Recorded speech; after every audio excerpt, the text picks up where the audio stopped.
10,000 বাচ্চার মধ্যে একটা বাচ্চার এরকম হতে পারে।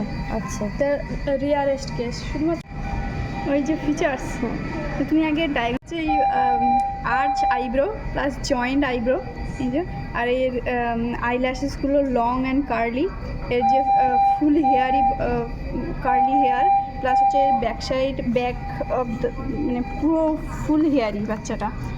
আর প্লাস হচ্ছে ক্লেফট প্যালেট আছে, যে কারণে ওজি পরানো আছে, ওজি টিউবের ইয়েতে দেওয়া হয়। আর ওই স্পেশাল ফিডিং বোতলটাও ওর জন্যই নিয়ে আসা হয়েছে, যেটা খাওয়ানো হয়। প্লাস হচ্ছে পিডিএ নেই, বলছে পিডিএ ক্লোজ হয়েছে, কিন্তু হচ্ছে আরএইচভি আছে, মানে ওই পিএফও আছে, ফোরামেনাটাও ওপেন আছে। তারপরে এর ইউএসজিও হয়েছে, এই যে ছোট ছোট হাত, পিচকু পিচকু হাত, কিন্তু এর 5টা করে আঙুল আছে।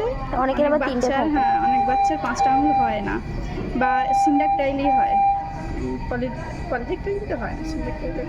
আর এই যে টোনিসিটি, যে হাইপার টোন ব্যাপারটা, প্লাস এই যে ইনার থায়ের যে মাসেলগুলো শর্ট হয়, প্লাস এগুলো হাইপার টোন মাসেল হয়, যে কারণে এদের হচ্ছে হাঁটতে অসুবিধা হবে, মানে যদি বড় হয়, হ্যাঁ সার্ভাইভ করে, তো হাঁটতে অসুবিধা হবে, কারণ ডেভেলপমেন্টাল ভীষণই স্লো হয়, বডি গ্রোথও স্লো হয় এদের, মানে এর যদি খুব সিভিয়ার কন্ডিশনে চলে যায় তো অটিজম ফিচার্স ক্রিয়েট হয়। তো অটিজম বেবিগুলোর যেমন ইয়ে হয় না, ওরকম ফিচার্স ক্রিয়েট হয়। প্লাস এদের স্পিচ আসতে ডিলে করে, এই জন্য থেরাপি দেওয়া হয়, স্পিচ থেরাপি। আর ডায়াগনোসিসটা?